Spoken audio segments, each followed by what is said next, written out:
ओम अज्ञानतिमिरन्धस्य ज्ञानाञ्जनशलाकया चक्षुरुन्मीलितं येन तस्मै श्रीगुरुवे नमः। श्रीचैतन्यमनोभीष्टं स्थापितं येन भूतले स्वयं रूपः कदा मह्यं ददाति स्वपदान्तिकं।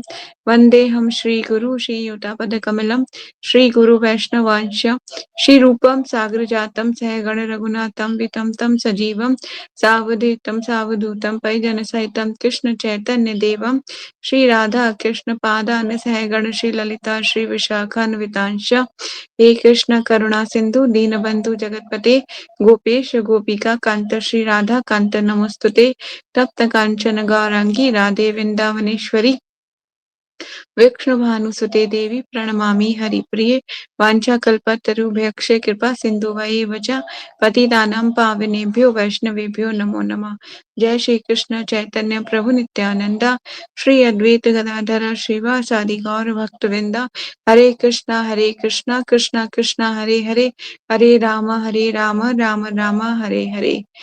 नमो विष्णुपादाय कृष्णपृष्ठाय भूतले श्रीमते भक्तिवेदांत स्वामी निति नामिने नमस्ते सरस्वती देवे गौरवाणी प्रचारिणे निर्विशेष शून्यवादी पाश्चात्य देश तारिणे। नमो विष्णुपदाय कृष्णपृष्ठाय भूतले श्रीमते जयपताक स्वामी नामिने नामचार्य प्रदाय निताय कृपा प्रदायिनी गौर कथा धाम दया नगर ग्राम तारिणी। शिला गुरुदेव शिला प्रभुपाद की जय। निताय गौर वंदे हरि हरि बोल। करोति वाचालं पंगुं लंघयते गिरं यत्कृपातहं वन्दे श्रीगुरुं दीनतारिणं परमानन्दं माधवं श्रीचैतन्येश्वरं हरि ओम तत्सत्।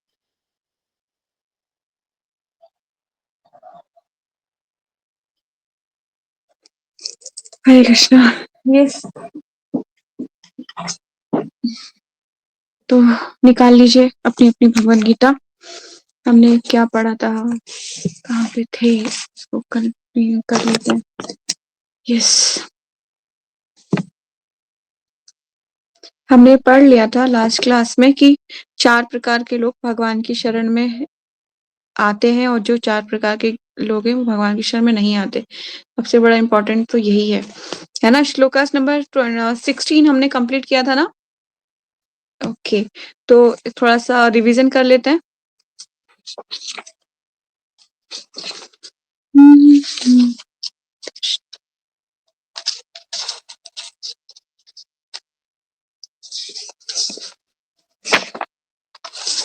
लास्ट क्लास में यस तुष्की तो हमने यहाँ से पढ़ा था आई थिंक। देवी देवी एषा गुरुमयी मम माया दुरत्यया मामे वही प्रबंधन्ते माया मेता तरन्ति ते। यस, भगवान बोल रहे हैं कि मेरी तीनों गुणों वाली मेरी देवी शक्ति को पार कर पाना कठिन है, किंतु जो मेरे शरणागत हो जाते हैं वे सरलता से इसे पार कर जाते हैं। फिर भगवान बोल रहे हैं कि जो निपट मूर्ख है और जो मनुष्य में अधम है, जिनका ज्ञान माया द्वारा हर लिया गया है, तथा जो असुरों की नास्तिक प्रकृति को धारण करने वाले हैं, ऐसे दुष्ट मेरी शरण ग्रहण नहीं करते। ठीक है, तो कौन कौन से 4 प्रकार के लोग हैं जो भगवान की शरण नहीं ग्रहण करते? कोई बताएगा आप लोगों में से अनम्यूट करके?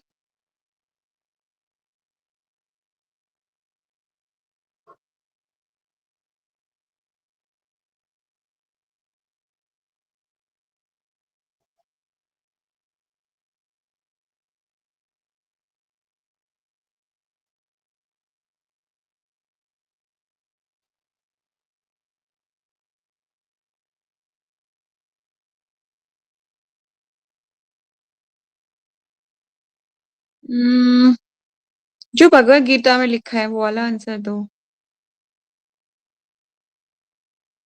नहीं, आपके सामने ही तो है भगवत गीता। पहले तो भगवान बोल रहे हैं ना कि जो मूर्ख लोग हैं ना, मूढ़, भगवान बोल रहे हैं ना जो मूढ़ है, मूर्ख होता है जो, पहले ही बोल दिया भगवान ने, जो निपट मूर्ख है ना।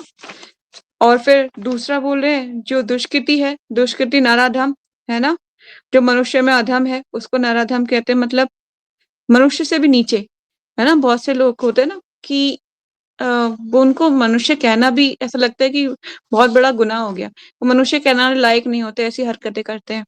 तो वो दूसरा 2 हो गए। तीसरा दुष्कृति तीसरी श्रेणी में जिसे क्या माया अपहृत ज्ञान, मतलब माया के द्वारा जिसका ज्ञान हर लिया गया है। ठीक है। चौथी श्रेणी क्या है? दुष्कृतों की चौथी श्रेणी है असुर भाव माशिता। मैंने बोला था नोट्स बनाने के लिए, आप लोगों को नहीं बनाए तो इसका मतलब याद भी नहीं है। ठीक है। तो चौथी श्रेणी है दुष्कृतियों की चौथी श्रेणी है असुर भाव माशिता। ठीक है। ये कौन से लोग होते हैं? असुरी सिद्धांत वालों की है। ये श्रेणी खुले रूप से नास्तिक होती है, मतलब एथिस्ट होते हैं ये लोग, जो छोटी श्रेणी है। और इनमें से कुछ तर्क करते हैं कि परमेश्वर कभी भी संसार में अवतरित नहीं हो सकता। ठीक है। पूरी तरह से परमेश्वर की एग्जिस्टेंस को नकारते हैं। इसी तरह से ये सारा ऐसे कंप्लीट होगा। 4 प्रकार के ये लोग जो क्या है, जो भगवान की कभी शरण ग्रहण नहीं करते। अब 4 प्रकार के वो लोग जो भगवान की शरण ग्रहण करते हैं, आप लोग बताएंगे इसके बारे में? कौन बताएगा?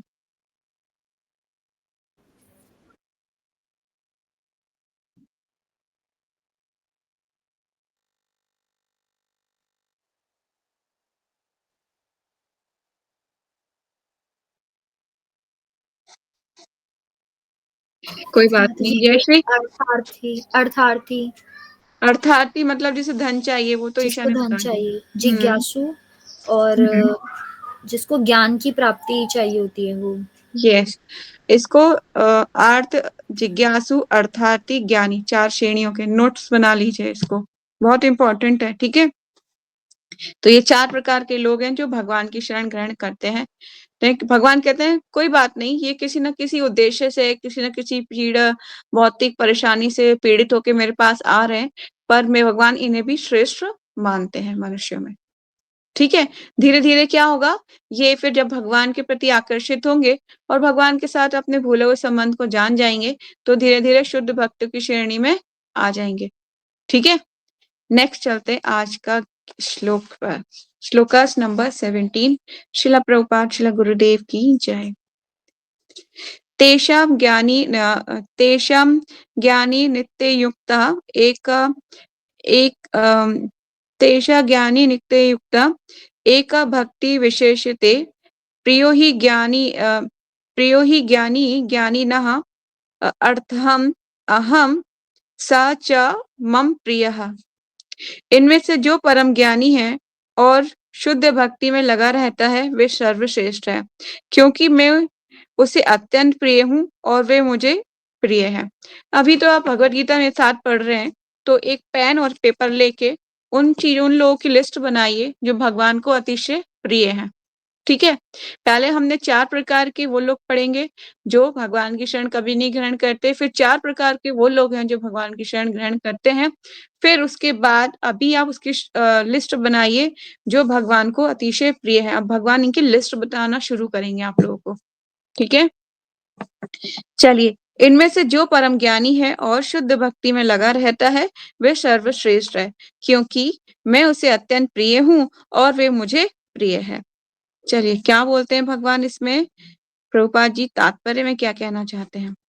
भौतिक इच्छाओं के समस्त कलमश से मुक्त, आर्त, जिज्ञासु, धनहीन तथा ज्ञानी, ये सब शुद्ध भक्त बन सकते हैं, किंतु इनमें से जो परम सत्य का ज्ञानी है और भौतिक इच्छाओं से मुक्त होता है, वही भगवान का शुद्ध भक्त हो पाता है। इन 4 वर्गों में से जो भक्त ज्ञानी है और साथ ही भक्ति में लगा रहता है, वे भगवान की कथा अनुसार सर्वश्रेष्ठ है। तो भगवान ने क्या बताया अभी कि उन 4 श्रेणियों में से भगवान ने चुन लिया किसको? ज्ञानी को चुन लिया। भगवान बोले जो इसमें से मतलब जो 4 बताए गए हैं मेरे द्वारा, इनमें से जो परम ज्ञानी है और शुद्ध भक्ति में लगा रहता है, वे सर्वश्रेष्ठ है। क्यों है सर्वश्रेष्ठ? क्योंकि मैं उसे अत्यंत प्रिय हूँ, क्योंकि भगवान को वो अत्यंत प्रिय होता है, क्योंकि मैं उसे अत्यंत प्रिय हूँ और वे मुझे प्रिय है। भगवान भी उसे प्रिय होते हैं और भगवान को भी वो प्रिय होता है।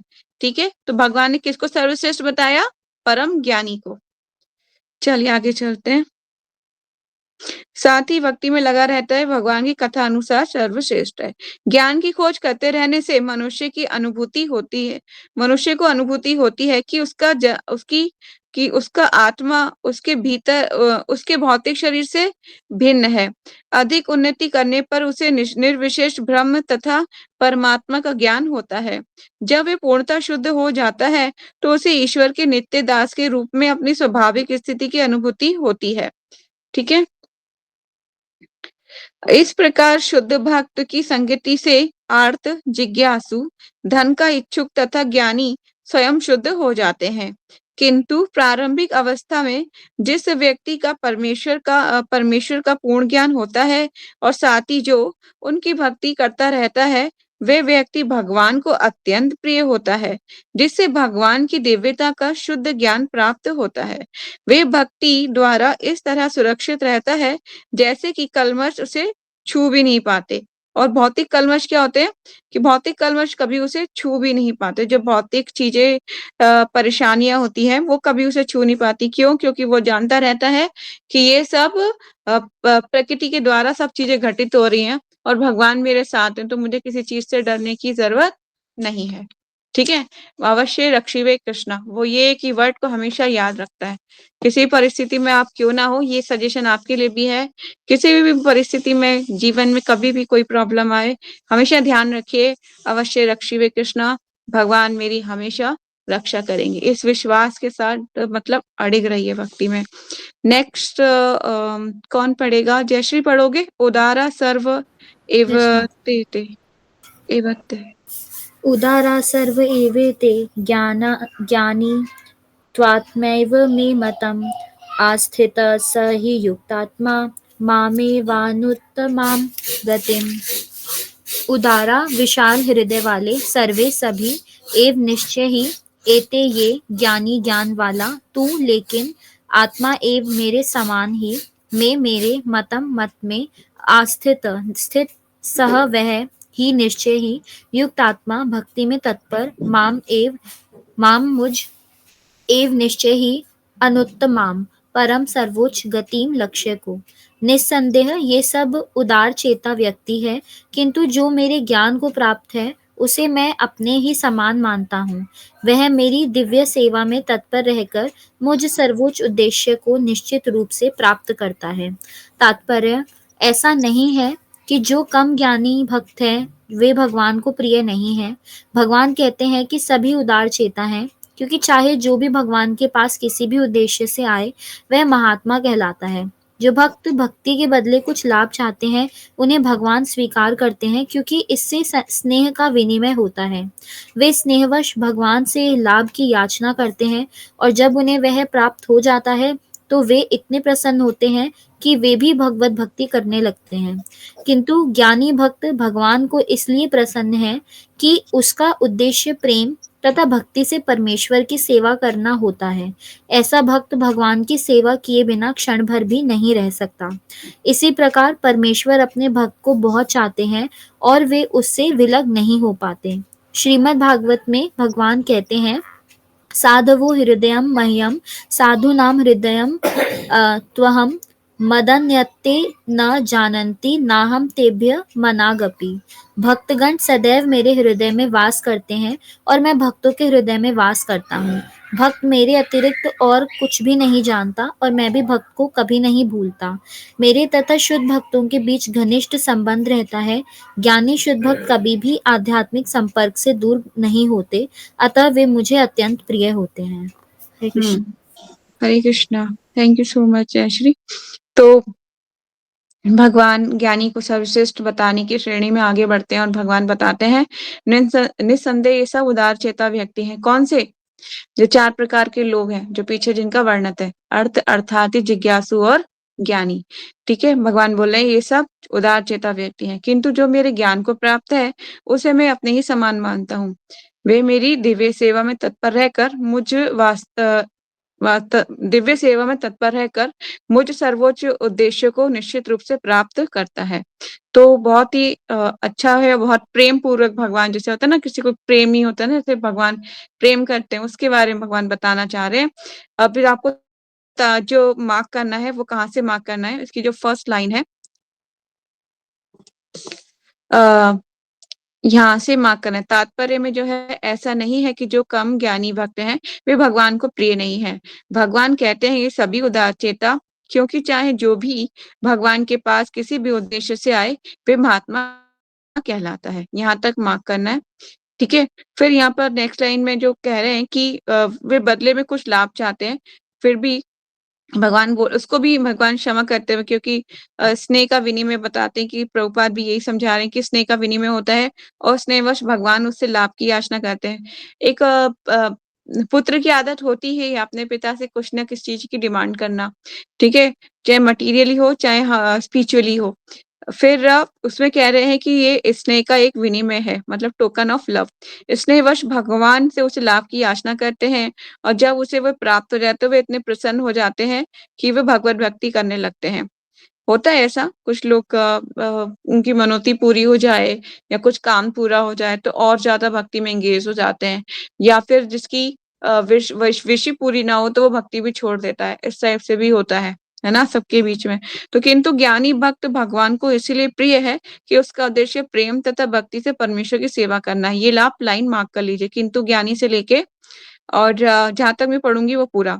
किंतु ज्ञानी भक्त भगवान के लिए ज्ञानी भक्त भगवान को इसलिए प्रिय है कि उसका उद्देश्य प्रेम तथा भक्ति से परमेश्वर की सेवा करना होता है।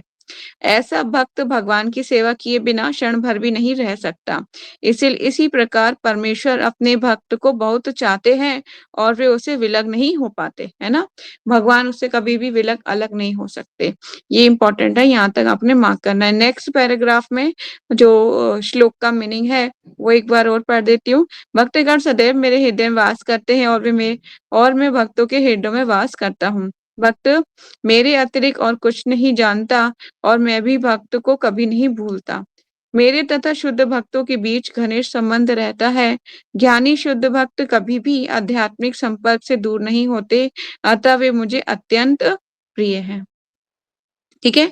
इसी श्लोक के अर्थ में भी भगवान ज्ञानी को ही संबोधित कर रहे हैं कि ज्ञानी भक्त हमेशा ही क्या होता है, वो मुझसे हमेशा मेरे संपर्क में रहते हैं। घनिष्ठ संबंध बताया भगवान, बोले ज्ञानी शुद्ध भक्त कभी भी आध्यात्मिक संपर्क से दूर नहीं होते। ज्ञानी का अर्थ क्या होता है? ज्ञानी का अर्थ होता है कि जो भगवान के बारे में जानता है कि भगवान ही supreme personality of godhead है ना? उसको कोई संदेह नहीं होता और किसी चीज पे उसका मन डोलता नहीं कि आज मैं शिव जी की पूजा कर लूं, सोमवार है, कल मैं मंगलवार है, हनुमान जी की पूजा कर लूं, या बुध को मैं गणेश जी को पुकार लूं, है ना? इस तरह से वो मतलब उसपे उसको सिर्फ ये विश्वास रहता है कि कृष्णास्तु भगवान स्वयं, ठीक है? भगवान ही जो है स्वयं भगवान जो है वो श्री कृष्ण ही है। ठीक, नेक्स्ट श्लोक ईशा पढ़ोगे? बहुनाम जन्मनाम हन्ते।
Thank you Isha. तो आगे भगवान ने बोला, अनेक जन्म जन्मांतर के बाद जिसे सचमुच ज्ञान होता है, वे मुझको समस्त कारणों का कारण जानकर मेरी शरण में आता है। ऐसा महात्मा अत्यंत दुर्लभ होता है। भगवान बता रहे हैं कि वो आत्मा अत्यंत दुर्लभ है। तो मतलब आप सब सोल वेरी फॉर्चुनेट है, बहुत दुर्लभ है ना? अपने आप को जो है हमें शाबाशी देनी चाहिए कि हाँ, कुछ जो है भगवान बोले ना, जैसे कि अनेक जन्म जन्मांतरों के बाद, तो ये जो भक्ति का जो आपके पास जो कह लीजिए जो एक ऑर्नामेंट है, मतलब एक स्टोन कह लीजिए जो एक ना बहुत प्रेशियस है, डायमंड कह सकते हैं इसको, है ना? तो इसको ऐसे गंवाना मत लाइफ में, किसी भी मूल्य पर बोले कोई कि छोड़ दो भक्ति, तुम्हें क्या मिलता है सब करके, तो ये एक अनमोल चीज है। किसी के कहने पे कभी भी मतलब भक्ति से च्युत मत होना, गिरना नहीं। तो भगवान बोल रहे हैं कि अनेक जन्म जन्मांतर के बाद, बहुत जन्म लगते हैं भक्ति का में आने में, बहुत बहुत मेहनत लगती है। अनेक जन्म जन्मांतर के बाद जिसे सचमुच ज्ञान होता है, फिर उसे भक्तों की श्रेणी में आता है, फिर उसे ज्ञान होने लगता है कि मैं जो हूँ, शरीर नहीं हूँ, मैं आत्मा हूँ और मैं अनेक जन्म जन्मांतर से भटकता हुआ अब मनुष्य शरीर में आके अपने जीवन को मतलब सार्थक करने का प्रयास कर रहा हूँ, ताकि मैं यहाँ से अपने घर वापस जा सकूं। इस शरीर के द्वारा मैं जो भगवान का स्मरण कर करके और अंत समय में भगवान मुझे याद आए और मैं अपने घर वापस चला जाऊं, क्योंकि मैं अनंत काल से भटक रहा हूँ अलग-अलग योनियों में। ठीक है? कभी मैं स्त्री बनता हूँ, कभी मैं पुरुष बनता हूँ, कभी मैं कुछ करता हूँ, कभी कुछ। तो इसी तरह से भगवान बोल रहे हैं, अनेक जन्म जन्मांतर के बाद जिसे सचमुच ज्ञान होता है, वह मुझको समस्त कारणों का कारण जानकर मेरी शरण में आता है। ऐसा महात्मा अत्यंत दुर्लभ होता है। तात्पर्य प्रभुपाद जी वही बताने का प्रयास कर रहे हैं। भक्ति या दिव्य अनुष्ठानों को करता हुआ जीव अनेक जन्मों के पश्चात इस दिव्य ज्ञान को प्राप्त करता है। इसको आप मार्क कर लीजिए कि आत्म साक्षात्कार का चरम लक्ष्य श्री भगवान है। यहाँ तक। फिर इसमें जो नेक्स्ट है, आत्म साक्षात्कार के प्रारंभ में जब मनुष्य भौतिकता का परित्याग करने का प्रयत्न करता है, तब निर्विशेषवादी की ओर उसका झुकाव हो सकता है। किंतु आगे बढ़ने पर वह ये समझ पाता है कि आध्यात्मिक जीवन में भी कार्य है और इन्हीं से भक्ति का विधान होता है, और इसकी अनुभूति होने पर वे भगवान के प्रति आसक्त हो जाता है और उसकी शरण ग्रहण कर लेता है। इस अवसर पर इस अवसर पर वह समझ सकता है कि श्री कृष्ण की कृपा ही सर्वस्व है। ये लाइन आप मार्क कर लीजिए। वो क्या समझेगा इस अवसर पर, यहाँ से मार्क कर लीजिए। इस अवसर पर वह समझ सकता है कि श्री कृष्ण की कृपा ही सर्वस्व है, वही क्या है, समस्त कारणों के कारण है, और ये जगत उनसे स्वतंत्र नहीं है। ये सच बात है। भगवान ही समस्त कारणों कारण, जैसे कि हम बार-बार एक श्लोक कोट करते हैं हर क्लास में कि ईश्वर परम कृष्ण सच्चिदानंद विग्रह अनादिरादिर गोविंदा सर्व कारण कारणम। ये ब्रह्म संहिता का श्लोक नंबर 1 है। यही सब समझ में आ जाए ना एक बार कि भगवान ही समस्त कारणों के कारण है, तो हम कभी भी परेशान नहीं होंगे किसी भी चीज से। ठीक है?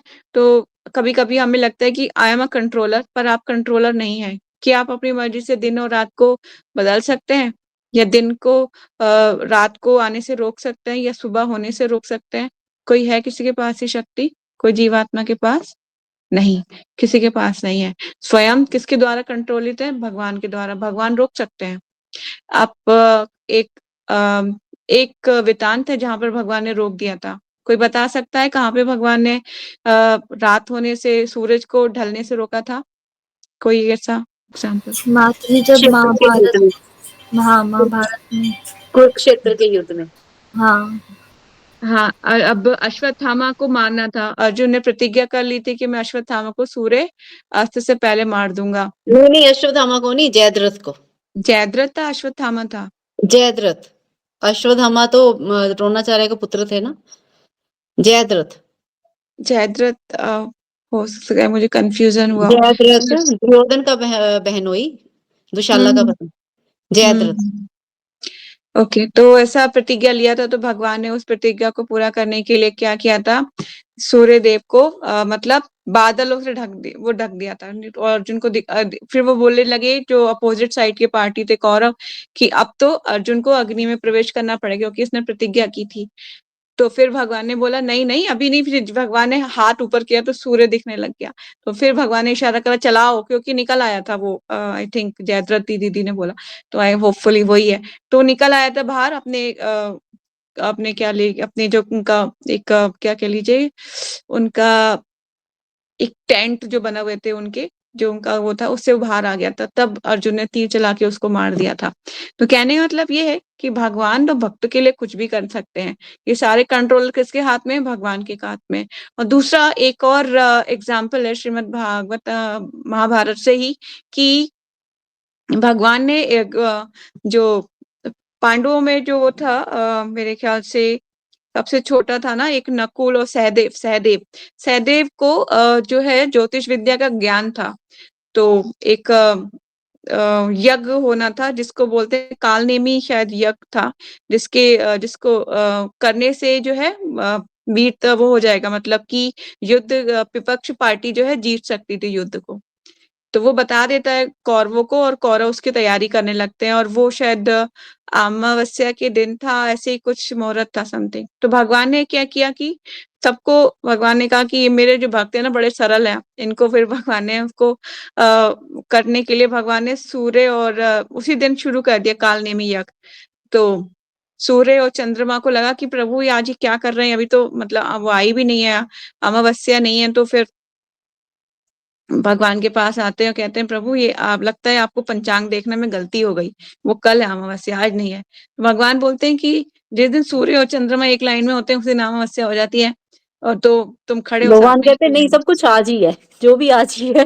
हाँ, तो फिर मतलब भगवान सब कुछ करने में पूर्ण समर्थ है और पूरे कंट्रोलर है ना। जीवात्मा जो है नियंत्रित होती है, और भगवान नियंत्रण का है, मतलब नियंत्रण करने वाले। तो वो बहुत ही जीवात्मा के अंदर इतनी तो बिल्कुल भी सामर्थ्य नहीं है कि वो भगवान की बराबरी कर सके। ठीक है, इसीलिए हमें भगवान की कृपा की याचना करनी चाहिए। और यहाँ पे श्री कह रहे हैं कि श्री कृष्ण की कृपा ही सर्वस्व है, वही सभी कारणों के कारण है, और ये जगत उनसे स्वतंत्र नहीं है। भगवान से स्वतंत्र हो ही नहीं सकता। किसी भी चीज को हमारे हाथ में नहीं रोक सकते, किसी भी चीज से। आप अपना जल का जो है जल का अलग गुण है, अग्नि का गुण जलाना है, वायु का गुण सुखाना है। आप इनके गुणों को भी नहीं चेंज कर सकते, कुछ करने के लायक तो है नहीं जीवात्मा, और अपने आप को भगवान समझने का प्रयास करती है। तो एक ये महान भूल है, इसके कारण उसे नरकों में वास कर मिल सकता है। ठीक है, तो ये यहाँ शुरू हो चुकी ये और इसमें जो बताने के लिए है वो ये कि हाँ, जीवात्मा आगे इसमें एक श्लोक दिया गया है श्वेताक्षर उपनिषद में का। तो उसमें बताया गया है कि जीव के शरीर की बोलने की शक्ति, देखने की शक्ति, सुनने की शक्ति, सोचने की शक्ति ही प्रधान नहीं है। समस्त कार्यों का केंद्र बिंदु तो ये जीवन प्राण है। ठीक है, इस प्रकार भगवान वासुदेव, भगवान श्री कृष्ण समस्त पदार्थों की में मूल सत्ता है। इस देह में बोलने, देखने, सुनने तथा सोचने आदि की शक्तियां हैं, किंतु यदि वे भगवान से संबंधित ना हो तो सभी व्यर्थ है। वासुदेव सर्वव्यापी हैं और प्रत्येक वस्तु वासुदेव है। अतः भक्त पूर्ण ज्ञान में रहकर शरण ग्रहण करता है।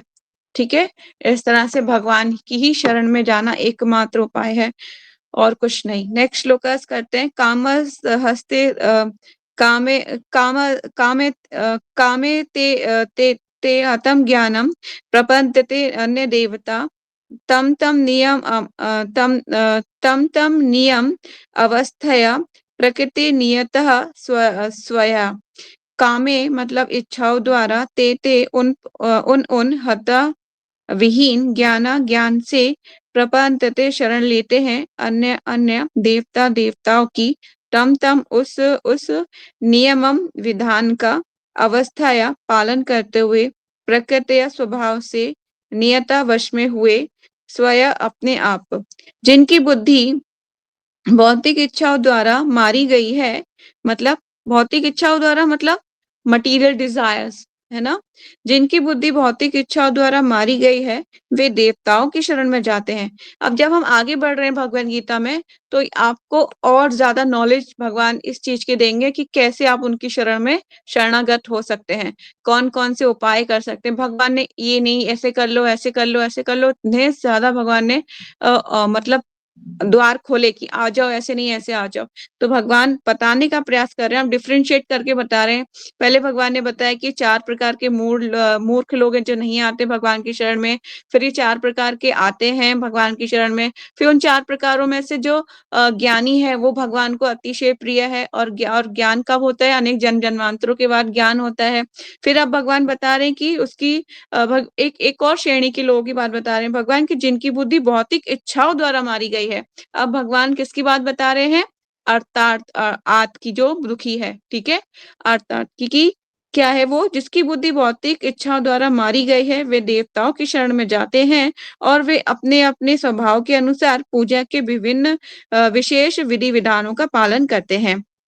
ऐसा होता ही है कि अगर कोई इंसान बहुत दुखी है, परेशान है अपनी किसी भी परिस्थिति से कर्मों के कारण, अपने पास्ट कर्मों के कारण, तो फिर क्या होता है कि उसको अलग-अलग लोग अलग-अलग एडवाइस करते हैं। कोई कहता है कि संतोषी माता के व्रत रख लो, तुम्हारे घर में सुख शांति आ जाएगी। कोई कहता है वैभव लक्ष्मी के व्रत रख लो, तुम्हें बड़ा मतलब तुम्हारे घर में वैभव ही वैभव होगा।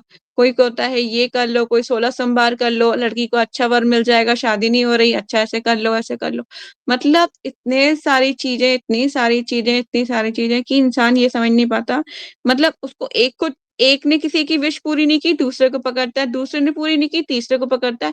मतलब इस तरह से वो मतलब हर गली-कूचे में अपना मत्था ही टेकता रहता है, हर चौराहे पे जा-जा के बेचारा। तो मतलब उससे अच्छा है कि आप एक ही दिए में जो है प्रॉपर से पूरा अच्छे से जलाइए उसी की वर्शिप कीजिए तो भगवान अत्यंत प्रसन्न होंगे। मतलब कि एक कहावत भी है, "एक साधो सब सध जाएँ।"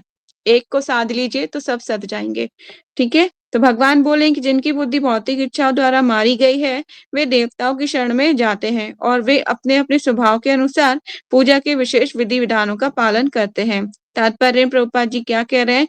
जगत गुरु श्रील प्रभुपाद की जय।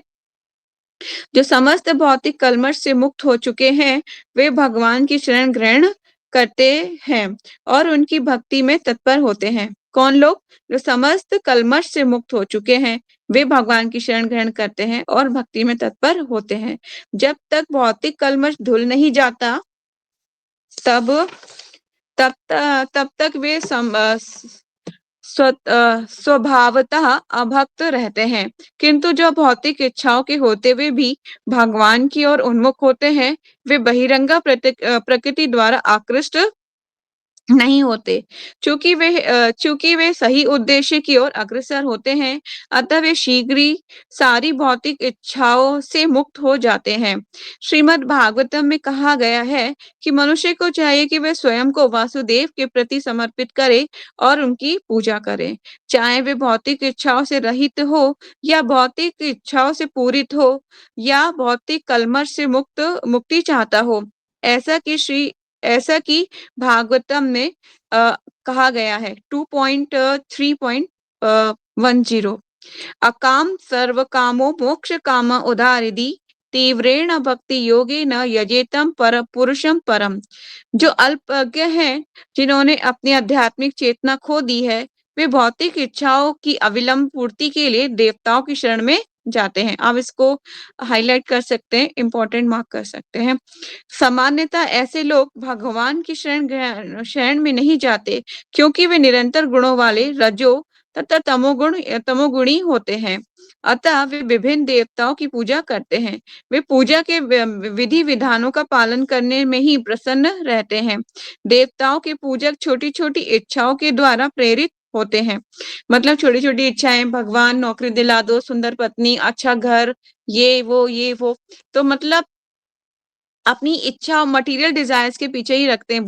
वो चीज़ें जो नाशवान है, नाश हो जाएँगी समय के साथ, ठीक है? उसके प्रति वो ज़्यादा आकृष्ट हो जाते हैं देवताओं की पूजा में। क्योंकि देवता जो मतलब आपने जो माँगा वो देवता देने के लिए बाउंड है, मतलब वो उनको देना ही पड़ेगा वो। पर लेकिन वो कैसा है? एक जैसे कि अगर किसी को कोई बड़ी बीमारी है और वो उसको बोला जाए कि एक आप जो है एक ही बार दवाई खाई तो आप ठीक नहीं हो सकते। कुछ देर के लिए राहत मिल सकती है, पर बीमारी जो है एज़ इट इज़ ही बनी रहेगी। इसीलिए पक्की बीमारी को जब बीमारी को पूरी तरह से दूर करना है तो हमें लॉन्ग टर्म में दवाई खानी पड़ती है ना? तो ये देवी-देवता जो है इनकी ये हमें छोटे टाइम के लिए मतलब एक टेम्परेरी रिलीफ दे सकते हैं इस भौतिक शरीर को चलाने के लिए। पर हमें परमानेंट रिलीफ चाहिए। परमानेंट रिलीफ मतलब हमें अपने घर वापस जाना है, इससे हमें मुक्ति चाहिए जन्म-जन्मांतर, बार-बार घूमने, बार-बार आना-जाना, आना-जाना, इससे मुक्ति चाहिए। तो वो कैसे मिल सकती है? हम अपने असली घर जाएँ तो भगवान की पूजा से ही। एकमात्र भगवान श्री कृष्ण की शरण ग्रहण करना ही जीवन का चरम उद्देश्य होना चाहिए। चलिए आगे चलते हैं। तो देवताओं के पूजक छोटी-छोटी इच्छाओं द्वारा प्रेरित होते हैं और ये नहीं जानते कि परम लक्ष्य तक किस प्रकार पहुँचा जाए। किंतु भगवत भक्त कभी भी पथभ्रष्ट नहीं होता। कौन पथभ्रष्ट नहीं होता? भगवत भक्त। ये लाइन आप मार्क कर सकते हैं। चूँकि वैदिक साहित्य के विभिन्न उद्देश्यों के लिए भिन्न-भिन्न देवताओं का पूजन का विधान है। अतः जो भगवत भक्त नहीं हैं, वे सोचते हैं कि देवता कुछ कार्यों के लिए भगवान से श्रेष्ठ हैं। किंतु शुद्ध भक्त जानता है कि भगवान कृष्ण ही सबके स्वामी हैं। श्री चैतन्य चरितामृत आदि 5.142 में कहा गया है, अकेले ईश्वरा कृष्णा और सब भक्त। ये लाइन बार-बार भागवतम में भी रिपीट की गई है कि अकेले ईश्वरा कृष्णा और सब भक्त। केवल भगवान श्री कृष्ण ही स्वामी है और अन्य सब उनके दास हैं। इसको आप हाइलाइट कर लीजिए। ये बहुत इम्पोर्टेंट है। फलतः शुद्ध भक्ति कभी भी अपने आवश्यकताओं की पूर्ति के लिए देवताओं के निकट नहीं जाता। शुद्ध भक्त क्या है? कभी भी अपनी आवश्यकताओं के लिए नहीं जाएगा वो देवताओं के पास, क्योंकि वो जानता है जो देवता है वो भी भगवान के अधीन है ना? मुझे वर्शिप करनी है तो किसकी करनी है? भगवान की करनी है। मुझे देवताओं के पास नहीं जाना। वो किसी भी बड़ी से बड़ी परिस्थिति में क्यों ना फँस जाए, वो स्वयं भगवान को पुकारेगा। कृष्णा अवश्य रक्षिवे कृष्णा, इस चीज़ का विश्वास रखेगा। जहाँ-जहाँ कदम बढ़ाएगा, जिस-जिस कीड़ा मतलब ऐसा होता है कि हम जैसे कभी मायापुर में भी एक बार नंगे पैर भी थोड़े एक दिन परिक्रमा किया था। जहाँ-जहाँ भी पैरों के नीचे कंकड़ आए, कृष्णा, कृष्णा भक्त भी चिल्लाते हैं, पता है? कृष्णा, कृष्णा, ओ गोविंद, ओ राम, भगवान का नाम लेते हैं। केशव, मुरारी इस तरह से। तो अ, बहुत ही मतलब ये इंस्पायर्ड करता है। और हिस ग्रेस मोहन प्रभु जी को मैं हमेशा देखती हूँ। हमारे साथ ही परिक्रमा में होते हैं मोहन प्रभु जी भी। तो नंगे पैर परिक्रमा कर रहे होते हैं। बहुत इंस्पायर्ड करता है इतने सारे भक्तों को देखना। अवीशा शेयर करेगी परिक्रमा से आने के बाद और वहाँ पे सब देखेगी, बहुत अच्छा लगेगा। तो मतलब इतने बड़े-बड़े भक्त होते हैं, सब परिक्रमा कर रहे होते हैं, भगवान का नाम ले रहे होते हैं। बहुत इंस्पायर्ड करते हैं। मोहन प्रभु जी अकेले पूरे पैदल चल-चल के पूरी परिक्रमा करते हैं। और भी भक्त होते हैं। तो मतलब बहुत अच्छा होता है। प्रभु जी का लेक्चर भी होता है, मुखलीला प्रभु जी भी होते हैं, रुक्मिणी कृष्ण प्रभु जी भी होते हैं। बहुत सारे डिवोटीज़ सीनियर डिवोटीज़ होते हैं। और हिज ग्रेस सर्वप्रिय प्रभु जी भी होते हैं, उनकी पूरी टीम होती है। बहुत सारे ब्रह्मचारीज़ भक्त होते हैं। माताएँ होती हैं, बहुत से सीनियर्स माताएँ भी होती हैं। बहुत अच्छा एक्सपीरियंस रहेगा, जाएँगे तो। यस, तो बोल रहे हैं कि केवल भगवान ही कृष्ण स्वामी हैं और सब उनके दास हैं। फलतः शुद्ध भक्त कभी भी आवश्यकता की पूर्ति के लिए देवताओं के निकट नहीं जाता। अतः वे परमेश्वर पर निर्भर रहता है। चाहे उसको पूरा पता होता है आज कोई बात नहीं, आज जो है परेशानी है, कोई बात नहीं, भगवान सब ठीक करेंगे, उसको विश्वास रहता है। ठीक है? और वे जो कुछ भी देते हैं, उसी से संतुष्ट रहता है। भगवान ने उसको जो दे दिया, उसी में संतुष्ट रहता है।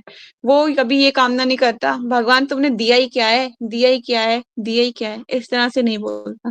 वो कहता है आपने जो दिया है भगवान उसके लिए धन्यवाद। सबसे पहले तो आपने मुझे ये अनमोल शरीर दिया है, जिसके द्वारा मैं आपकी भक्ति कर सकता हूँ, मैं अच्छे से देख सकता हूँ, मैं सुन सकता हूँ, है ना? और भी ऐसे लोग हैं जो फिज़िकल डिसेबल हैं, जो आपकी पूजा नहीं कर पा सकते, जिनके दोनों हाथ नहीं, आपने मेरे दोनों हाथ दिए, मैं आपको हाथ जोड़ के प्रणाम कर सकती हूँ। आपने मुझे नेत्र दिए, इन नेत्रों से मैं आपको देख सकती हूँ, है ना? आपने मुझे 2 लेग्स दिए जो सही से मैं जिससे चल के मैं मंदिर जा सकती हूँ। तो इतना इतना जो शरीर आपको भगवान ने दिया है, क्या वो कम दिया है? उसके बावजूद भी आपको भगवान ने और भी बहुत कुछ दिया है। आप डेली इसको थैंक यू बोलिए भगवान को, thank you Krishna, thank you. हम थैंक यू कभी नहीं बोलते, हम शिकायत का पूरा चिट्ठी बना के भगवान के सामने प्रस्तुत करते हैं, देखो तुमने मुझे ये नहीं दिलाया, भगवान मैंने इतनी मेहनत करी, मुझे ये नहीं मिला, मुझे ये नहीं मिला, मुझे ये नहीं मिला। अरे जो आपके भाग्य में के लिए सही है, जो आपके लिए सही है, वो देंगे ना, है ना? छोटा बच्चा होता है ना, वो क्या करता है, उसको समझ नहीं होती, फिर वो क्या करता है, बार-बार प्लग में उँगली डालने का प्रयास करता है, करंट वाली उँगली में डालने का प्रयास करता है, देखा होगा आपने कभी छोटे बच्चों को। बार-बार उसके अंदर उँगली डालता है, मम्मी उसका हाथ हटाती है, वहीं डालने की कोशिश करता है, जहाँ से उसको बार-बार हटाया जाता है, वो हाथ वहीं डालता है। उसी प्लग में हाथ लगाने की कोशिश करता है, उसे करंट ना लग जाए, माँ बड़ा प्रयास करती है। फिर एंड मोमेंट पे क्या करती है, या तो उसको प्लग को बंद कर देगी, वहाँ पे कुछ टेप-वेप लगा के, या फिर शुरू-शुरू में उसको 2 दिन चपेट भी लगाएगी। तो बच्चे को लगता है कि मुझे मेरी यानी फ़ेवरेट चीज़ के पास जाने से रोक रहे हैं। पर भगवान इसी तरह भगवान भी बहुत दयालु हैं, जो आपके लिए सही है वही आपको देंगे। ज़रूरी नहीं कि आपके पॉइंट ऑफ व्यू से आपको कोई चीज़ सही लग सकती है, पर भगवान का पॉइंट ऑफ व्यू अलग है ना। उनको क्या सही लगता है, उनको जो सही लगता है वो देंगे। भगवान तो आपका सब जानते हैं आपके बारे में। मतलब आपका भगवान भूत, भविष्य, वर्तमान सब कुछ जानते हैं। आप इससे अगले टाइम क्या करने वाले हो, कल का दिन आपका कैसे रहने वाला है, भविष्य में आप पिछले योनि में क्या बने थे, सब कुछ जानते हैं भगवान। और एक-एक चीज़ मोमेंट आपका नोटिस होता है। भगवान यहाँ तक कि प्रभुपाद जी के डिसाइपल ने पूछा था कि प्रभुपाद ये आप क्या कर रहे हैं? भगवान बोले मैं भगवान सूर्यदेव को नमस्कार कर रहा हूँ। सूर्यदेव भगवान तो आप तो ये तो डेमीगॉड्स हैं। प्रभुपाद ने बोला नहीं, भगवान भगवद गीता में बोलते हैं मैं आदित्य में सूर्य हूँ, है ना? तो सूर्य भगवान की आँख है। भगवान जो है सूर्य बन के हमें दिन में देखते हैं, चंद्रमा बन के भगवान रात में देखते हैं। तो डिसाइपल ने बोला कि प्रभुपाद अच्छा मतलब सूर्य भगवान की एक आँख है तो भगवान जो दिन में हमें देख रहे हैं और रात में चंद्रमा उनकी दूसरी आई है तो हमें रात में देख रहे हैं। तो उनका बाकी का शरीर क्यों नहीं दिखता? चेहरा-वेहरा, नाक-वाक। तो प्रभुपाद जी ने बोला तुमने बिल्ली को देखा है? हाँ, हाँ देखा है। बिल्ली क्या रात में बिल्ली का क्या दिखता है? तो साइबल ने बोला कि उनकी 2 आँखें दिखती है बिल्ली की, देखा होगा आपने भी। बिल्ली का और बॉडी नहीं दिखती, सिर्फ़ 2 आँखें दिखती हैं। तो उसी तरह से हम जो है माया ये जो भौतिक संसार है एक अंधकार, एक अंधा कुआँ है, जिसमें सिर्फ़ भगवान के ये 2 नेत्र ही दिख रहे हैं। अगर ये 2 नेत्रों से भगवान आपको निरंतर वॉच कर रहे हैं। ठीक है? तो इसी तरह से भगवान की दृष्टि से कोई ओझल नहीं हो सकता। कोई सोचे ना मुझे कौन देख सकता है अब, लेकिन भगवान सब कुछ देख सकते हैं। अगर आप एक कमरे में भी बैठो सोचो भगवान की यहाँ पे तो कहीं आँख नहीं दिख रही, पर भगवान की आँखें ऐसी हैं कि वो किसी भी पर्दे से अंदर झाँक सकती हैं। ठीक है? तो कभी भी ये नहीं सोचना चाहिए कौन देख रहा है, आज गाजर का हलवा चोरी करके फ्रिज में से खा लूँगी, भगवान नहीं देख रहे। तो वो गलत है। ठीक है, नेक्स्ट श्लोकास कौन पढ़ेगा? हरे कृष्णा। डेज़ी दीदी आप पढ़ोगे? हरे नहीं कृष्णा। नहीं नहीं, ओके। जयश्री पढ़ोगे आप? सिर्फ ये पढ़ के फिर वाइंड अप करेंगे।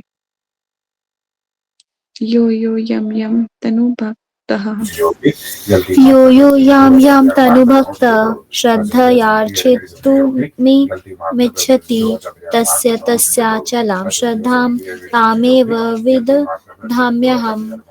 य जो याम याम जिस तनुम देवता के रूप में भक्त श्रद्धया श्रद्धा से अर्चितुम पूजा करने के लिए इच्छति इच्छा करता है तस्य उसकी अचलाम स्थिर श्रद्धाम श्रद्धा को ताम उस एव निश्चय ही विदधामि देता हूँ अहम मैं प्रत्येक जीव के हृदय में परमात्मा स्वरूप स्थित हूँ। जैसे ही कोई किसी देवता की पूजा करने की इच्छा करता है मैं उसकी श्रद्धा को स्थिर करता हूँ जिससे वह उसी विशेष देवता की भक्ति कर सके। तात्पर्य ईश्वर ने हर एक को स्वतंत्रता प्रदान की है, अतः यदि कोई पुरुष भौतिक भोग करने की इच्छुक है और इसके लिए देवताओं से सुविधाएं चाहता है तो प्रत्येक हृदय में परमात्मा स्वरूप स्थित भगवान उसके मनोभावों को जानकर ऐसी सुविधाएं प्रदान करते हैं।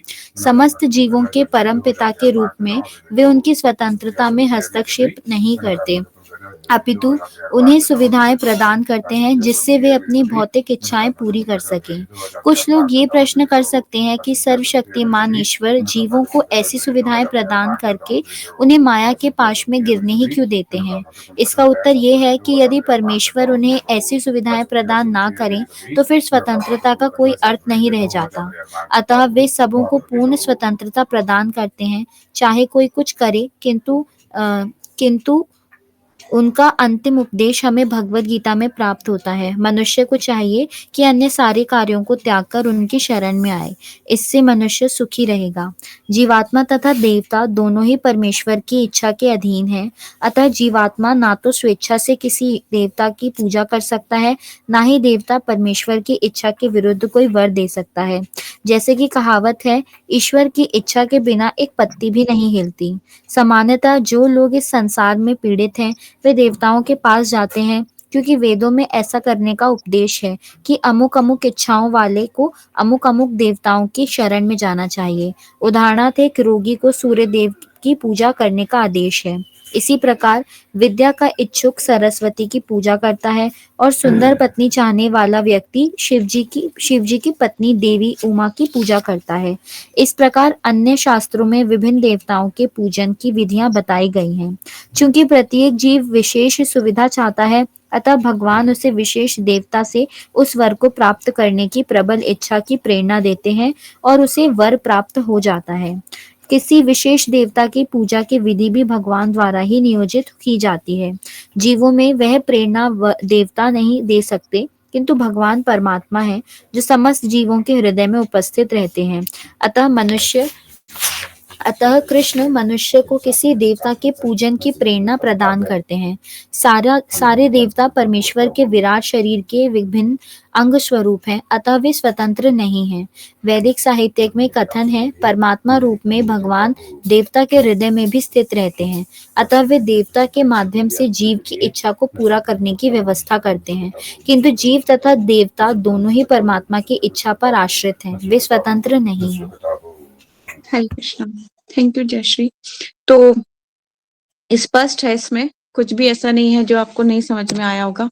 ठीक है, जो लाइन आपको मार्क और हाईलाइट करनी है वो एक बार डिस्कस कर लेते हैं कि मैं प्रत्येक, भगवान बोल रहे हैं कि मैं प्रत्येक जीव के हृदय में परमात्मा रूप में स्थित हूँ। जैसे ही कोई किसी देवता की पूजा करने की इच्छा करता है, मैं उसकी श्रद्धा को स्थिर करता हूँ जिससे वे विशेष देवता की भक्ति कर सके। यस, इंपॉर्टेंट है। अब देखिए, कोई किसी देवता की पूजा कर भी रहा है तो भगवान कहते हैं किसी ना किसी कारणवश ये अभी इस देवता की पूजा कर रहा है, धीरे-धीरे ये भक्ति में आगे बढ़ेगा और यहाँ तक अपने मुझे भी पहचानेगा। तो भगवान अभी उसकी अगर भगवान उसे भक्ति में जो है स्थिर करते हैं, भगवान कहते हैं चलो वहाँ पर स्थिर हो जाए, कम से कम उसी की भक्ति करता रहे। तो वो भी भगवान उसको भी, उस श्रेणी को भी गलत नहीं कहते। लेकिन वो भगवान आगे बोलेंगे ये सब कैसे करते हैं? त्रुटिपूर्ण ढंग से करते हैं। तो फिर आगे बोल रहे हैं, इसमें ईश्वर ने हर एक को स्वतंत्रता दी है। तो फ्रीडम चॉइस तो है सबके पास, है ना? आप चाहो तो ये कर लो, आप चाहो तो वो कर लो, तो फ्रीडम चॉइस हमेशा रहेगी। ठीक है? तो इसी तरह से आगे बोला जाता है कि समस्त जीवों में परमपिता के रूप में उनकी स्वतंत्रता में हस्तक्षेप नहीं करते। ठीक है, भगवान कहते हैं कि फिर इसमें प्रभुपाद जी ने क्वेश्चन भी किया है, उसका आंसर भी दिया है कि अपितु ऐसी सुविधाएं प्रदान करते हैं जिनसे अपने भौतिक इच्छाएं पूरी कर सके। भगवान किसी भी तरीके से अगर उसकी भौतिक इच्छा है तो देवताओं के पास जाता है ना, सकाम कर्मी बन जाता है वो। तो कुछ लोग ये प्रश्न कर सकते हैं कि सर्वशक्तिमान ईश्वर जीवों को ऐसी सुविधाएं प्रदान करके उन्हें माया के पास में गिरने ही क्यों देते हैं? इसका उत्तर ये है कि यदि वे परमेश्वर उन्हें ऐसी सुविधाएं प्रदान ना करें तो वे स्वतंत्रता का कोई अर्थ नहीं रह जाता। अतः वे सबों को पूर्ण स्वतंत्रता प्रदान करते हैं। ठीक है, चाहे वे कुछ भी करें, किंतु उनका अंतिम लक्ष्य, यहाँ से आप मार्क कर सकते हैं, किंतु उनका अंतिम उपदेश हमें भगवद गीता में प्राप्त होता है। मनुष्य को चाहिए कि अन्य सारे कार्यों को त्याग कर उनकी शरण में आए, जिससे मनुष्य सुखी रहेगा। ये लाइन यहाँ तक।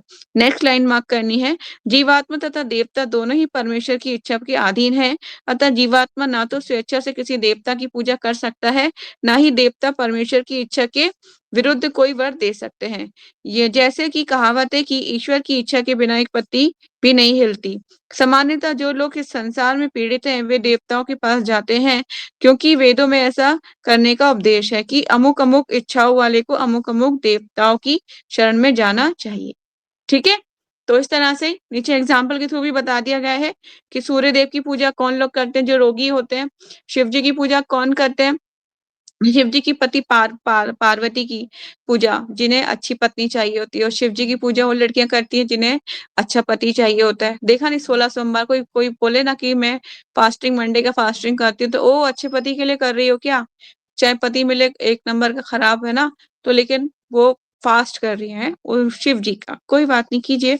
तो मतलब कि भगवान कह रहे हैं कि वो जो वर दे रहे हैं, वो वर भी कैसे दिया जा रहा है? उनके द्वारा ही प्रदान किया जा रहा है। क्योंकि जो अमुक-अमुक देवता की पूजा की जा रही है, वो भी उनके हृदय में भी कौन है? भगवान है ना? और सारी शक्तियाँ तो भगवान से ही प्राप्त हैं, तो भगवान के द्वारा ही वो वर है, पर वो इनडायरेक्ट है, डायरेक्ट नहीं है। समझ गए आप लोग?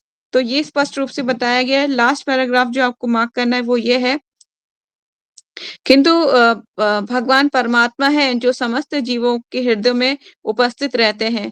अतः कृष्ण मनुष्य को कभी किसी देवता की पूजा की प्रेरणा प्रदान करते हैं, तो सारे देवता परमेश्वर के विराट शरीर से विभिन्न अंग स्वरूप हैं, अतः वे स्वतंत्र नहीं होते। वैदिक साहित्य में कथन है कि परमात्मा रूप में भगवान देवता के हृदय में भी स्थित रहते हैं, अतः वे देवता के माध्यम से जीवों की इच्छा को पूरी करने की व्यवस्था करते हैं। किंतु जीव तथा देवता दोनों ही परमात्मा की इच्छा पर आश्रित हैं, और वे स्वतंत्र नहीं है। जीवात्मा कहीं पे भी स्वतंत्र नहीं है, और ना ही देवी देवता स्वतंत्र है, वो भी भगवान की इच्छा पर अधीन है। ठीक है? तो आज हम यहीं तक पढ़ेंगे। कोई क्वेश्चन, कोई डाउट तो प्लीज आस्क। यस ईशा।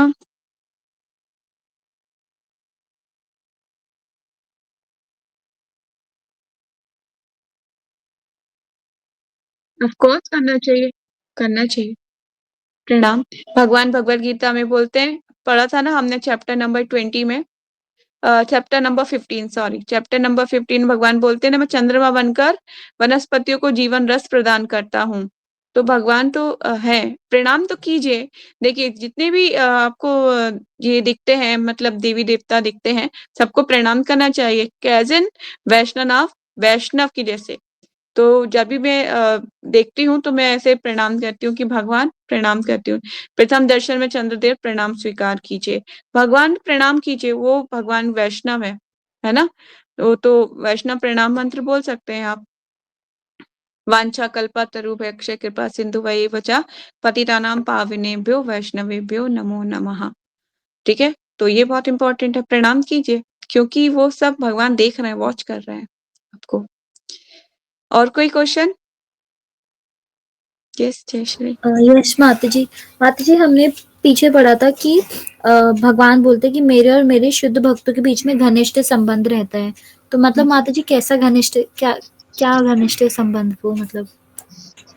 घनिष्ठ संबंध मतलब कि चड्डी बड्डी दोस्त, जानते हैं भगवान आपके बारे में सब कुछ, जो आप खुद भी नहीं जानते अपने बारे में, भगवान आपके बारे में वो भी जानते हैं, इंटरनल सब कुछ।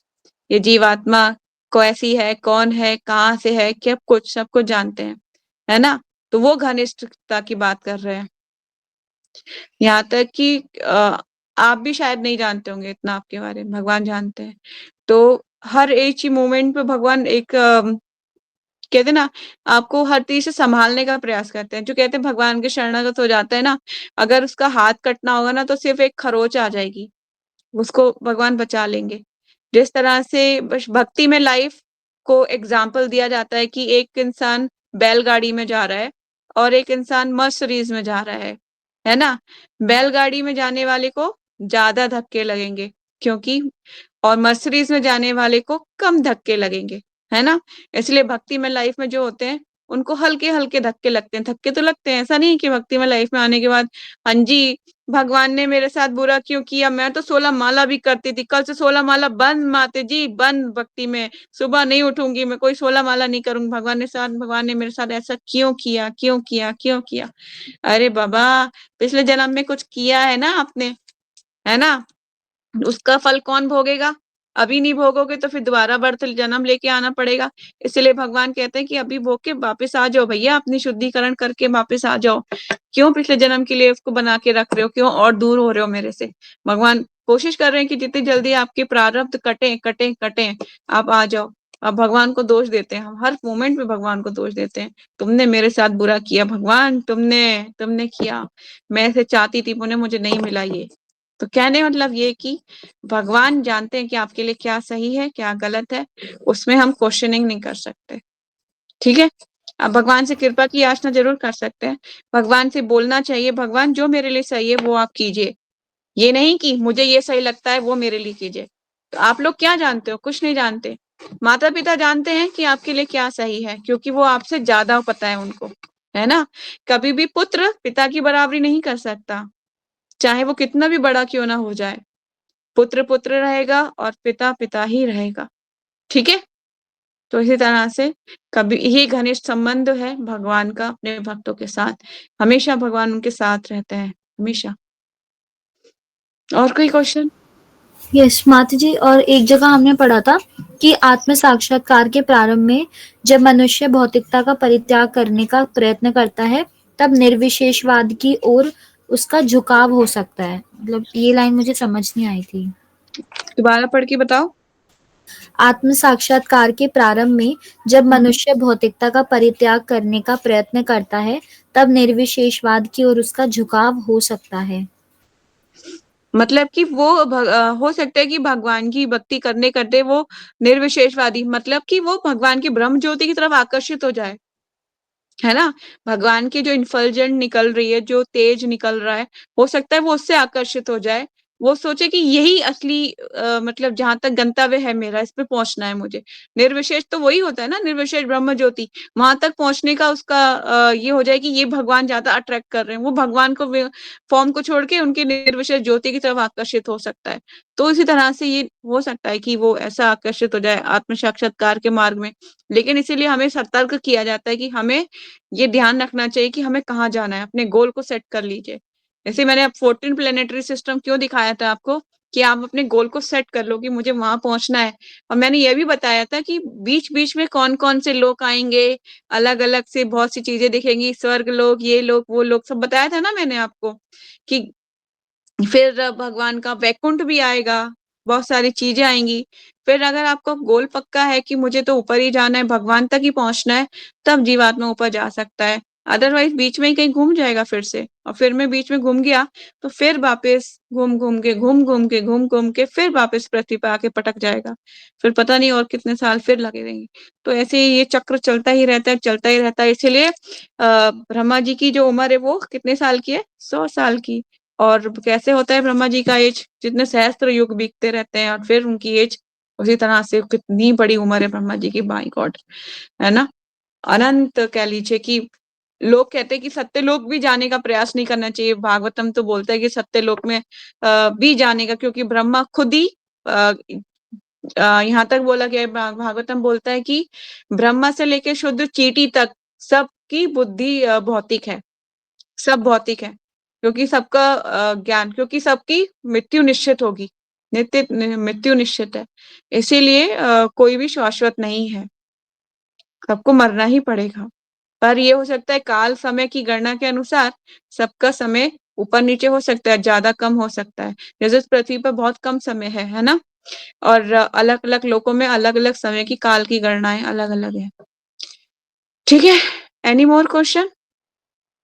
यस माता जी जैसे भगवान ने बोला था कि उनको ज्ञानी लोग सबसे ज्यादा प्रिय हैं, लेकिन मतलब आजकल ऐसे भी लोग हैं जो लड्डू गोपाल की सेवा करते हैं, लेकिन उनको ज्ञान नहीं होता किसी भी चीज का, शास्त्रों का, या फिर इवन उनको ये भी ज्ञान नहीं होता है कि भगवान का मतलब वो जैसे वो लेके ट्रैवल करते हैं उनको, तो मतलब लेकिन वो भगवान की सेवा तो दिल से करते हैं। तो क्या भगवान उनको भी एक्सेप्ट करते हैं? मतलब वो उन भगवान की नजरों में वो भी प्यारे होते हैं जितने ज्ञान, मतलब वो होते हैं प्यारे सच में या नहीं होते हैं? देखिए, कुछ भी ऐसे चीजें अलग अलग कॉन्टेक्स्ट में चीजें बताई जा सकती हैं। पर कहते जब उन्होंने शुरू किया है ना उसको करना, धीरे-धीरे वो उनकी कहते हैं ना सफाई होती है, भक्ति में जीवन उनको फिर कोई प्रेरणा देगा, उन्हें बताएगा ऐसे नहीं ऐसे करो। वैसे भगवान को कभी लेके ऐसे ट्रैवल करना नहीं चाहिए। जैसे लड्डू गोपाल, कुछ लोग तो ज्ञानी नहीं है कि वो मैंने देखा था एक बार वृंदावन में भी देखा था कि एक माता अपनी गोदी में बिठा के लड्डू गोपाल को, काफ़ी बड़े लड्डू गोपाल थे और उनको बिठा के एक हाथ से वो प्रसाद पा रही हैं और एक हाथ से उन्होंने उनको होल्ड किया हुआ है। तो ऐसे अपराध से बचना चाहिए क्योंकि आप तो खुद तो अशुद्ध हो ही रहे हो और भगवान आपको भगवान मतलब भगवान में और अपने आप को वो नहीं दिख रहा आपको डिफरेंस कि भगवान भगवान है और आप हो, है ना? उन्हें लग रहा है कि ये लेकिन वो हो सकता है कि उसका जो भाव है वात्सल्य भाव में रहे हो। पर लेकिन ठाकुर जी की जब पूजा की जाती है तो थोड़ा इस चीज़ का ध्यान रखना चाहिए। भाव का भी फ़र्क होता है। अब इसमें अलग-अलग कॉन्टेक्स्ट में देखिए जो सनातन गोस्वामी हैं ले आए थे ना राधा मदन मोहन को ले आए थे क्योंकि जो ब्राह्मणी थी वो क्या कर रही थी, वो अपने पुत्र के समान ही उसी की थाली में देती थी मदन मोहन को खाने के लिए और मदन मोहन भी उसकी थाली में खाते थे ना? तो करते-करते और वो दातून करती थी तो जो एक हाथ से दातून कर रही है और एक हाथ से खिला रही है। मदन मोहन को भी खिला रही है और अपने पुत्र को भी खिला रही है। तो वो वात्सल्य भाव में अपने पुत्र के समान ही भगवान को मानती थी। लेकिन क्या हुआ कि भगवान को लेने के लिए सनातन गोस्वामी ने देखा कि ये क्या कर रही है, अशुद्ध है, अशुद्धता से भगवान की सेवा कर रही है। तो वो आए थे माँगने के लिए, तो वो नहीं देती मदन मोहन को। फिर मदन मोहन उस ब्राह्मण के सपने में आते हैं, कहते हैं मुझे वो बाबा आया था, मुझे उसको दे दो, क्योंकि मुझे उसके पास जाना है, उसके साथ जाना है। तो फिर वो अगले दिन आते हैं सनातन गोस्वामी तो वो ले जाते हैं। क्योंकि भगवान भी ये जानते हैं कि अब वो मुझे यहाँ से जाना है ना? अब मुझे और लोगों का उद्धार करना है, तो भगवान सनातन गोस्वामी के साथ चले जाते हैं। कहने का मतलब ये है कि भाव का फ़र्क हो सकता है, पर लेकिन अगर आप किसी को ऐसा अपराध होते हुए देखें, तो उसको बोलना ज़रूर चाहिए आपको, आपकी रिस्पॉन्सिबिलिटी है, क्योंकि ठाकुर जी की सेवा इतना आसान नहीं है करना। आपको बोलना चाहिए कि ऐसे आप अशुद्धता का पालन ना करें, ठाकुर जी के साथ शुद्धता का पालन करना अनिवार्य है। लोग ऐसे ऐसे बहुत आजकल लोगों ने इसको एक फैशन के तौर पे भी बना लिया है, कि उनको करके दिखाएँगे, उनकी वीडियोज़ बनाएँगे, है ना? तो वो चीज़ें करना नहीं चाहिए, बहुत अपराध लग जाता है, बल्कि इस्कॉन में तो बिल्कुल मना किया गया है कि ऐसे ठाकुर जी को लेके और अशुद्ध हाथ हमारे अशुद्ध होते हैं सारे हाथ, ना ही हम शुद्धता का पालन करते हैं और भगवान के लिए कितना करना पड़ता है। आप अपनी गोद में रख के आपने कोई चीज़ खा ली ना, आपको नहाना पड़ेगा। बहुत चीज़ों का पालन करना पड़ता है। और दूसरा आपने हाथ किसी डस्टबिन से छू लिया, आपको नहाना पड़ेगा। बहुत बहुत नियम है भक्ति में, जीवन में। तो इस तरह से और किसी मतलब फॉर एग्ज़ाम्पल कि कोई मल-मूत्र त्याग के आए, आपने उसे छू लिया, आपको दोबारा नहाना पड़ेगा जाके। मतलब बार-बार शुद्धता का भागवतम में भी भगवान 11th कैंटो में भी भगवान बार-बार बोलते हैं कि बार-बार शुद्धता का पालन जो नहीं करता, वो मुझे प्रिय नहीं है। वहाँ पे भगवान ये बोलते हैं, जो शुद्धता का पालन नहीं करता, वो मुझे प्रिय नहीं है, क्योंकि वो अशुद्ध है। मेरी सेवा के लिए उसे शुद्ध होना अनिवार्य है। भागवतम में उद्धव को बता रहे हैं भगवान ये सब। जब आप पढ़ेंगे तो आपको समझ में आएगा। तो कहने का मतलब ये है कि भगवान के लिए बहुत योग्यता चाहिए। अब आप कहोगे माता जी, अब हमने कृष्ण लीला में पढ़ा है, मधुमंगल अपने मुँह में छाछ भर लेता है और छाछ भर लेता है, भगवान कहते हैं छाछ मुझे पिलाओ, छा उसने मुँह फुला लिया अपना और भगवान जब उसके मुँह में पिचकारी यूँ मारते हैं मुँह पे और वो अपना मुँह खोलते हैं तो मुँह की पिचकारी अपने मुँह में ले लेते हैं। कहने का मतलब एक वहाँ पर मतलब अलग है उनके फ्रेंड ना, व्रज व्रज लीला में। तो ब्रह्मा जी देख के चकरा जाते हैं, उन्हें बेहोश होने लगते हैं। ब्रह्मा जी बोलते हैं ये क्या है? मतलब जिनकी स्तुतियाँ वेद स्तुतियाँ करते हैं और वो आज अपने मित्रों के साथ ऐसे मतलब उनके मुँह की छाछ अपने मुँह में ले रहे हैं। तो कहने का मतलब ये कि अलग-अलग कॉन्टेक्स्ट में भगवान की भक्ति होती है। भगवान कभी भी किसी को भ्रमित कर सकते हैं और कभी भी किसी से एक्सपेक्ट कर सकते हैं कि वो बहुत शुद्धता का पालन करे। जैसे ब्राह्मण होने के लिए 3 बार स्नान करना, गायत्री 3 बार करना, है ना? शुचि साफ-सुथरा रहना, बहुत नियम है इसको करने के लिए। तो ऐसा आसान नहीं है। प्रसाद बनाते हुए भी आपकी चेतना कैसी होनी चाहिए, सब कुछ नोटिस किया जाता है। बोलना नहीं चाहिए क्योंकि मुँह का जो रसायवला होता है ना, मुँह का जो लार होती है वो गिर सकती है बात करते हुए, थूक निकल सकता है। बहुत नियम है। खाना प्रसाद बनाते हुए ज़्यादा जितना हो सकता है लेक्चर चलाती हूँ मैं। 99.99% मेरा लेक्चर ही चल रहा होता है जब मैं प्रसाद बनाती हूँ, मैं बोलती नहीं हूँ।